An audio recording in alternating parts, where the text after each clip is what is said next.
Okay, welcome everyone. Tonight we're going to look at principles number 10 and 11. So does anyone want to read 10 and 11, please? Principle 10, I believe with perfect faith that the Creator knows all the deeds and all the thoughts of every human being, as it is written. He has fashioned every heart. He pays attention to all their deeds. Principle 11, I believe with perfect faith that the Creator rewards those who keep his commandments and punishes those who violate his commandments. Thank you. Well, it honestly, to me, it sounds a little scary because I don't keep all the commandments. I was thinking the same thing. Me neither. I'm like, oh, really? Seriously? Yes, I'm serious. There are 613 commandments that are going to a lot. God expects a lot from us, right? For example, you're not allowed to speak bad about other people. You're not allowed to bear a grudge. You're not allowed to take revenge. You're not allowed to hurt other people with words. I'm just thinking of no envy. You're not allowed to be jealous of other people. Well, related to kind of what you said, basically, a lot of words I hear says God meets you where you're at. So like, he's not going to judge the person that grew up in an observant home, keeping all the mitzvot from when they were born, to someone that grew up in a non-observant home, and they're not expected to keep all 613 or whatever right away. You can't keep 613 in modern day. Yeah, no. Isn't there only like 300 or something that you can keep?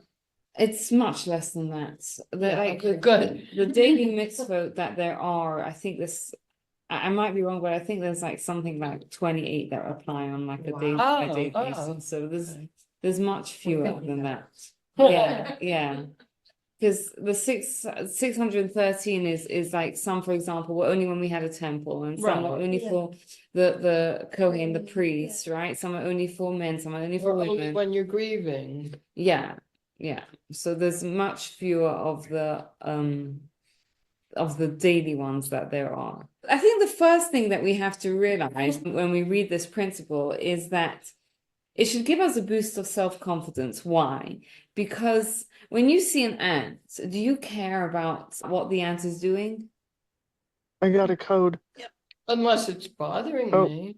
Okay, unless it's bothering you, no. Most of us don't care. Right? We're not going to stop and think, oh, the ant is doing X, Y, Z, or the ant is thinking such and such. We get on with our day unless they're bothering us, right? Mm-hmm. Now, to God, we are like ants, right? Because there's, billions of people in the world, and whatever, we're tiny compared to God. And yet God cares about not just our behaviors, but also our thoughts, right? That means that we're all important. Right? There is no such thing as someone being unimportant, because God cares about not only what we do, but also what we think. Okay, let me ask you a question. We've already established in the earlier principles belief that God continuously creates the world. Now, if God continuously creates the world, then why do we need this?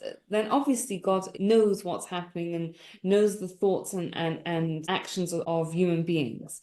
So why do we need this principle? What is this principle coming to teach us over and above the principle that already taught us that God continuously creates the world? Just because he creates it doesn't mean he's creating our thoughts. Don't we have control over our thoughts? So that's not the same thing. Okay. No, but it doesn't say that he's creating our thoughts. It says he knows the thoughts. I mean, to me, I just think it's like an affirmation of, that even though God is infinite, that God is also like personal and with us even when we don't realize it. Beautiful. And I think what it also comes to show us here is that the emphasis is not just on our behavior, but it's also on our thoughts, because what we think is important as well. It's not enough, for example, for a person just to do good and have unhelpful thoughts. Let's call it that, right? But what we think makes a massive difference as well. And imagine there was a machine that could broadcast our thoughts. How many of you are willing to sign up to have your thoughts being broadcast? No way. No takers. No takers? No? Come on, just for an hour. No, no, right? It should give us pause for thought, right? That our thoughts are also being, God also knows our thoughts, but it also it works for our advantage as well, because that means if God knows our thoughts, it means that God knows who we really want to be, right? God knows our highest aspirations, right? God knows how much we try. He cares about us and he knows our true goodness. Right? And at the same time, it gives us pause because we're responsible for what we do and think. Any thoughts, any questions on that? Let's move on and read the rest of the principle, okay? Because it says he has fashioned every heart. Right? What does it mean he has fashioned every heart? It's bringing a proof that God knows what all our deeds and our thoughts are. So why does it say he's fashioned every heart? He pays attention to all their details. Why doesn't it say he creates our heart or he knows our heart? Why does it say he fashioned our heart? It's not just that he knows, but he's created that heart, right? Think about it. God could have created the world anyway. We live in a world of falsehood. We live in a world where there's so many negative influences, especially when we're talking about our thoughts as well, right? So he created us that way. And he created us in this world where there's so many negative influences. How is it fair that we're held accountable for our thoughts? Has anyone ever had the experience where you've had like a thought that sort of popped into your head? Yes, all the time, right? How is it fair that we're held accountable for those thoughts? Sometimes those thoughts are good thoughts. I mean, sometimes those thoughts Yes. are inspirational. But I mean, the question's still the same. Like if it just pops into our heads, why should we be held responsible for it, whether it's for the good or for the bad? Maybe it's how we handle it. Okay, Well, so you're saying we're not. We can't help the thoughts because we are human, but how do we handle our thoughts? Beautiful. Nina, were you going to say something? I was gonna say, who else would be responsible for our thoughts if we're not responsible for our own thoughts? It's a good question, but if a thought comes into our mind, right? Like, I don't know, you see something, you hear something, and then you have a thought about it, right? Like, is it really fair to be held accountable for that? And what we're taught is that we're not responsible. We're not responsible for that first thought that came into our mind, right? But what we are responsible for it is if we cultivate it. And there's 3 ways we can cultivate a thought, right? One is by talking about it. One is by meditating on them, thinking of it on it again and again and again. And the other is by acting on it. So there's 3 ways that we kind of can take a thought, an initial thought, which we're not responsible for, but we then choose what we do with it. We choose to either cultivate it or we choose to kind of ignore it, right? Or challenge it or question it or whatever. But only if we cultivate it by meditating on it, by verbalizing it or by acting upon it, or then are we responsible for it. Okay, now this question I think God could have created the world anyway. Why? Like any way he wanted. Why did he create the world in a way where we are challenged by negative influences and we are challenged by negative thoughts that we then have to challenge and counteract and not cultivate? Yes. Because it's part of our free choice. If everything was always positive, then it would be like there would only be one choice if everything was good. We're not in this world to like have a joyride, but we're in this world to like grow and to become the best person we could be. So any challenge like that is going to have hardships to it. You also can't see the good if you don't go through the bad, Well, that's true too. right? If everything is always pleasant, You may not appreciate it. Totally, yeah. And you can't grow. So it's kind of Right. like they say, working out at the gym, you're not gonna be able to build muscle if you don't have resistance. No pain, no gain. So you have to build your spiritual muscle. Yeah. So in Hebrew, there's a word called tikkun, right? Which the tikkun is something that we have to fix, we have to repair. every thought that God sends us is a tikkun. It's something that we have to work on and we have to fix and we have to repair, right? Obviously, we're talking about the negative thoughts here. We're not talking necessarily about the positive thoughts. The positive thoughts are there to help us as well. Now, the thing about a tikkun is that it's personally designed for us, right? And it might be something that we struggle with our whole life, right? A person may have negative, for example, self-talk that they struggle with their entire life, right? That's their tikkun. That is something that God has given them. That is a challenge. And in Hebrew, the word for nature is teva, right? The nature of a person, the nature of the world is teva. And it's related to a word called tviyah, which is like sunk in, right? Which is, for example, when someone makes jewelry, how do they make jewelry? The first step to making jewelry is they make a mold of whatever the design is that they want to design, right? Now, someone who knows what jewelry is going to look like can look at the mold and know what the final product is going to look like, right? And the deeper the mold, the more precious the piece of jewelry is going to be. It's the same thing is that we, through overcoming our deficiencies, is how we become great. Right? And that's how we come to know our ideal self. And if we want to know what our potential greatness is, we look at what our negative characteristics are, because those are our potential greatness, right? Someone who has this, who's not patient, for example, right? By nature I'm not calling anyone out here, right? I self-identify. Right? Someone who by nature is an impatient person, right? That is a tikkun that God has given them, that they have to work on it, and they're put in this world to correct that, to correct our deficiencies. And how great can a person become? Infinite greatness, and it depends on the deficiencies. Depends on how someone who's born with patience and is patient, is that a great thing? No, because they didn't have to work for No. it. It's very nice, but it's not a greatness of theirs, Kind right? of like what Marla was saying, is like you're not judged the same equally, you're judged Right. where you are to where you could become great. Imagine this, and I may have used this analogy before, so apologies if I have, but imagine, someone gives you a machine which can take gold and turn it into diamonds. Would you want to invest in that machine? I don't know, which is more valuable, gold or Diamonds. Diamonds is more valuable Oh, than gold. yes. Now, what about if you had a machine that was able to take silver and turn it into diamonds? Would you want to invest in a machine like that? Yeah. Yeah, you're in, right? What about if you have a machine that's able to take garbage and turn it into diamonds? Definitely. Definitely, even if it's expensive, Yeah. and even if the process is not so pleasant, it's uncomfortable. I Mhm. mean, no one wants to work with trash, right?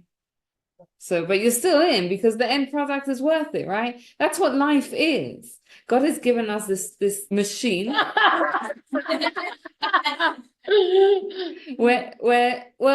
God gives us That was a good one. garbage to deal with in our life, right? Deficiencies, difficulties, all these different things. And what is it? Is by us going through those things, we turn them into eternal diamonds. Is the process fun or easy? No, it can be really uncomfortable and it can take a long time. It could take 7, 8 years, it could take 70, 80 years to take a character trait that a person has and turn it into a more pleasant one. Yeah. I was just thinking, I was thinking of myself and how I did that over the past year, but I was also thinking about so many different people, like somebody that loses a child to, I don't know, a murder or something. Then you read about them, they go on and create organizations for parents that lost a child to murder. Those are the ones you hear about, but people go from the depth of sorrow and pain to the other side of giving so much to others. An alcoholic that's been sober for 30 years sponsors other alcoholics. Yeah. Yeah.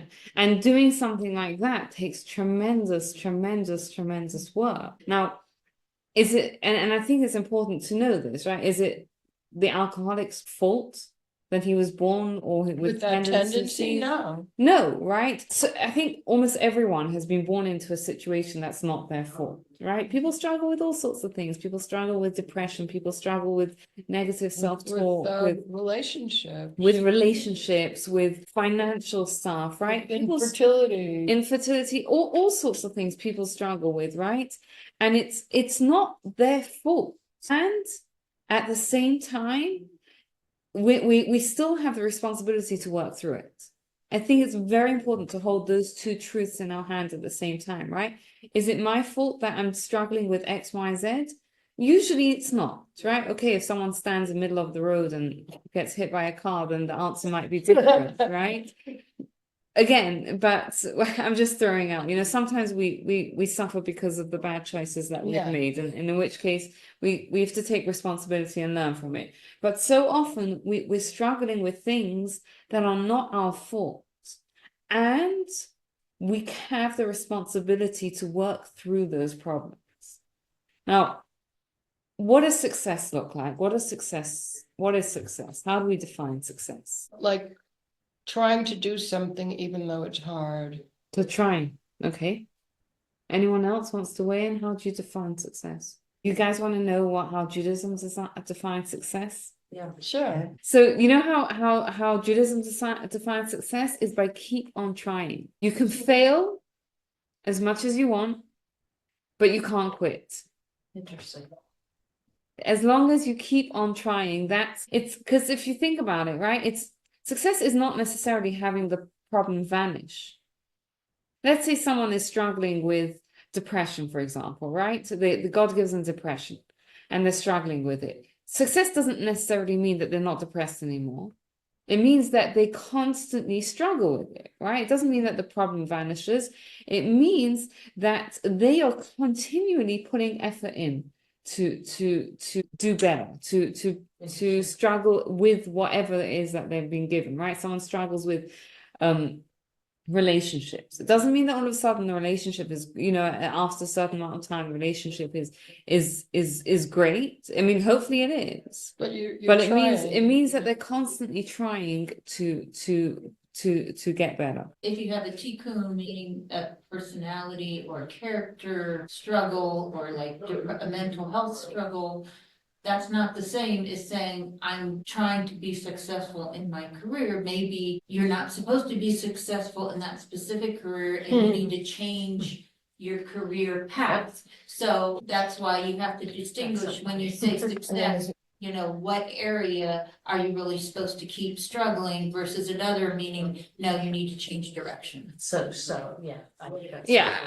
I mean, yes, you're raising a good point, and I want to say something that I think might sound a little bit controversial, but I don't think Judaism cares about career, right? You don't think what? Judaism cares about success in career, right? We're in this world. Though I did learn that if you have a talent, you should bring that to fruition. Yes. So in that sense, I 100%. think Yes, but it doesn't have to be. Some people bring their talent to fruition. That helps as well, right? Yes, I wonder why, right? To fruition, and it's not through what they do for their work, right? But and I say that I'm saying that this emphasis on having a successful career is not it's not a Torah concept, right? Torah cares about who we are as people, how we develop ourselves, how we maximize our individuality, how we treat other people, how our relationship with God is, how our relationship with ourselves is, all that sort of things is success. Career is, where does Judaism care about it? Are you honest in business, right? Are you, treat other people well? Like that sort of thing is important, is much more important you than pay your employees on time. yes, all those laws that Judaism has about that in the business arena, but there's not much of an emphasis on thou shalt make a lot of money, right? As being a definer of who we are as a successful person. There's good to the drive and everything, but it's also important to know that this idea of success is dollar amount is not true. It's not even just not a Torah concept, it's not even true, right?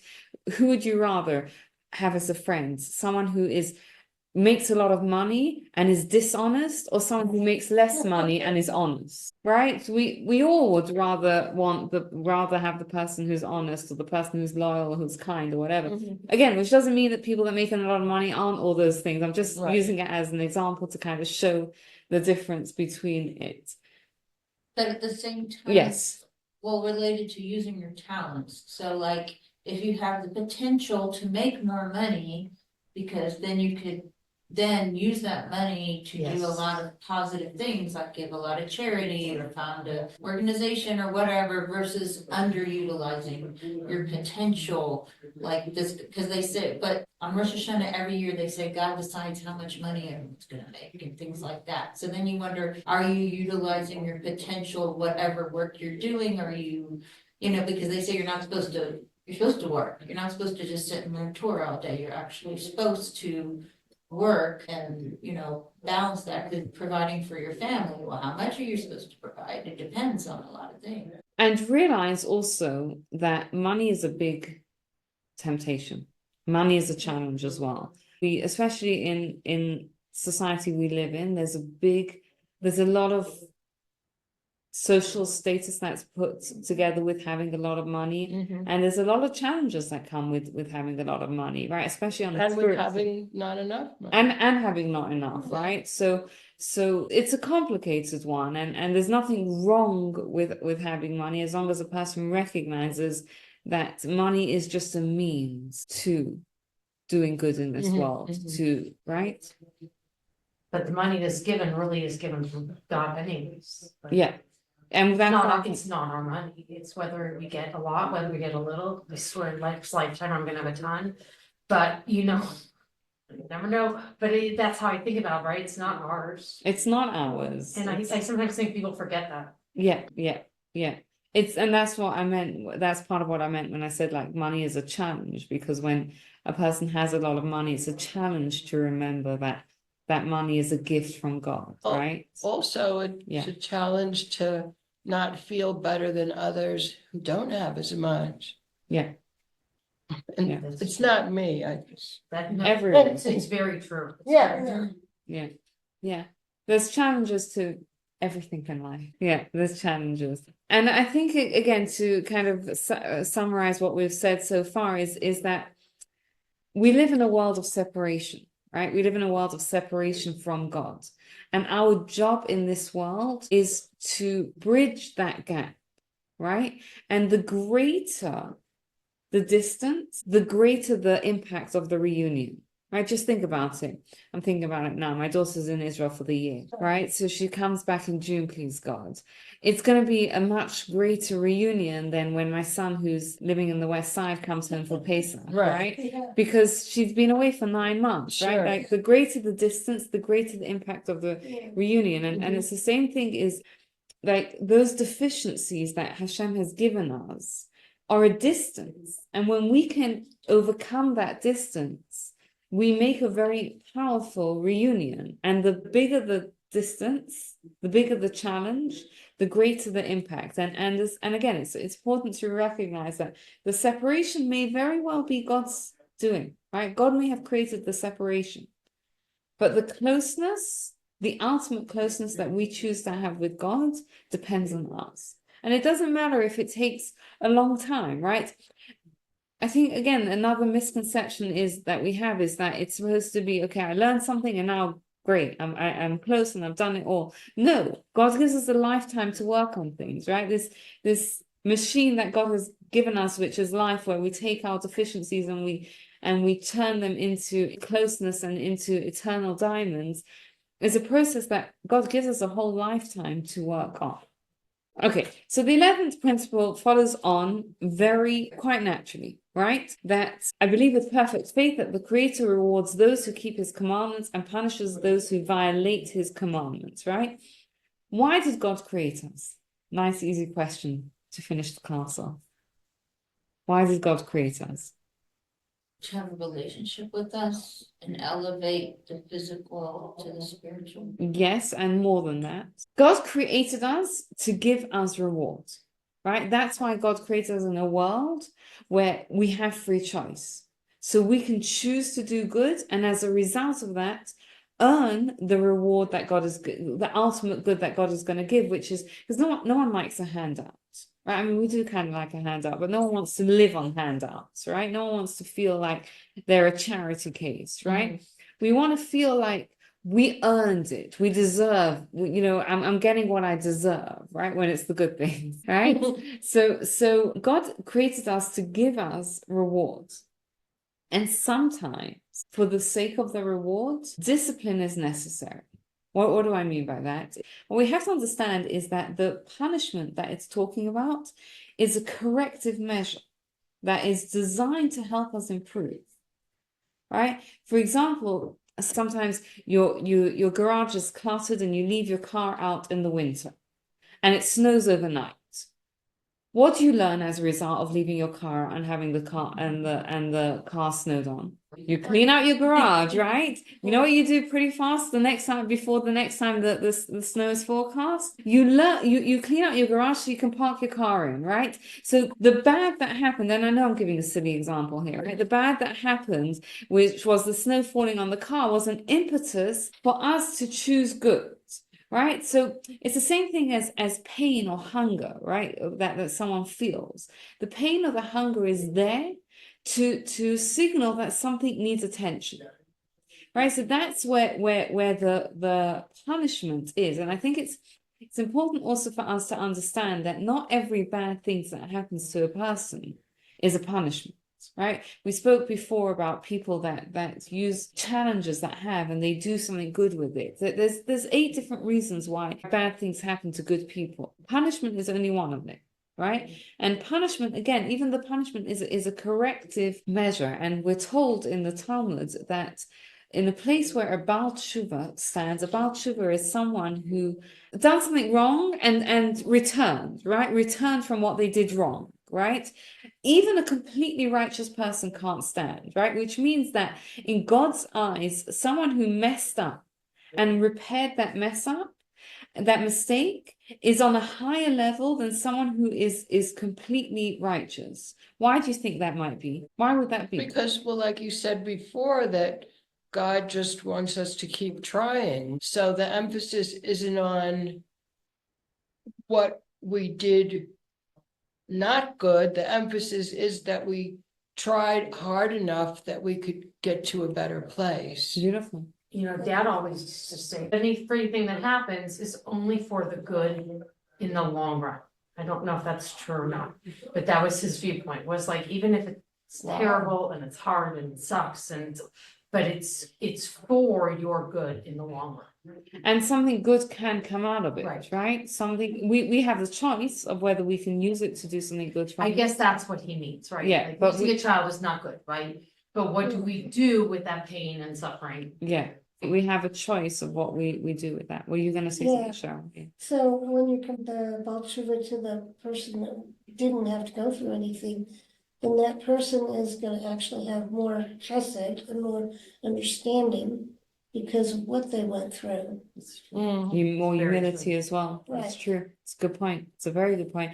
It's kind of like a hose, right? If you think about a hose, if you want to direct the water from a hose far, you have to have 2 things. You have to have high water pressure, but you also have to have a nozzle that limits what's coming out. Because if you just have the high water pressure and just an opening, it won't go very far. But if you have those 2 things, the high water pressure and the nozzle that limits it, it goes very far. Because oftentimes the person who becomes a Baal Tshuva, right, someone who repairs what they've done wrong, it's because of the adversity that they face. It's because of what they did that they learn from it, and they learn the humility, or they learn the kindness, or they learn the understanding, or they have a greater appreciation for good, or whatever it is. But because of that, they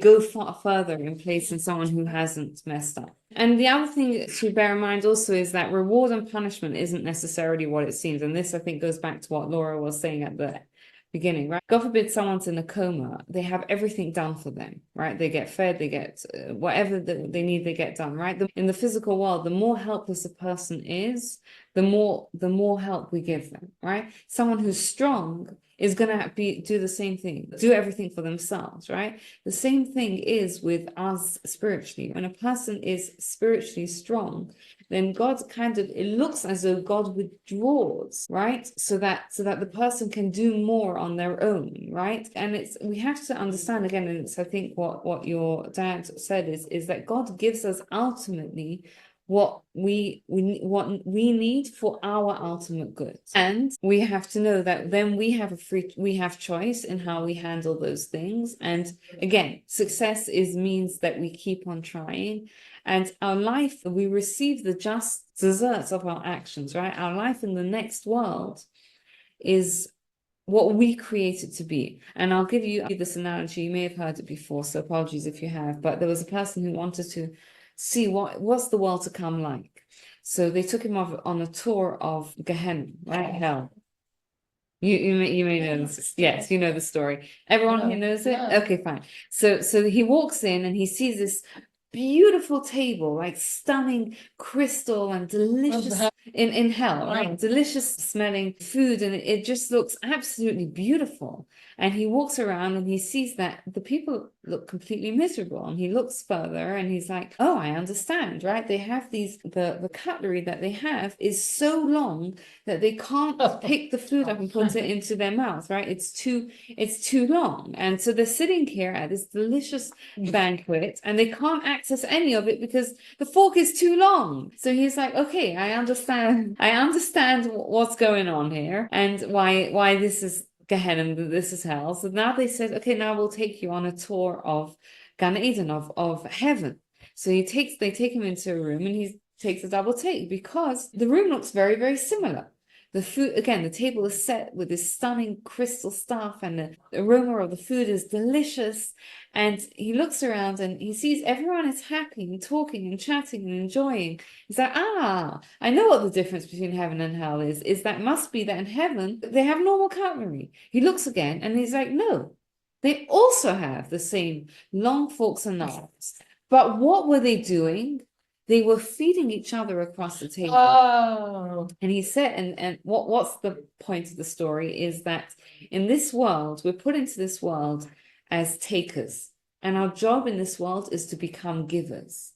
And why were the people in hell not able to feed each other? Is because in this world, they had never developed the ability to give to someone else, right? So they couldn't give in the next world. They couldn't give to the other people. The people that went to heaven, they in this world had made themselves into givers. Okay, so it was natural for them. It was natural for them to start giving to the other things. But the point of the story is that our experience in the next world is a direct result of what we create in this world. We create our own reality. And that's what it means when it says that God rewards those who keep his commandments and punishes those who violate his commandments. Even the punishments, ultimately God wants to reward us, right? That's what God's created us. He wants to give us rewards. And even the punishments that he gives us is there to redirect us so that we can ultimately enjoy the rewards in the next world.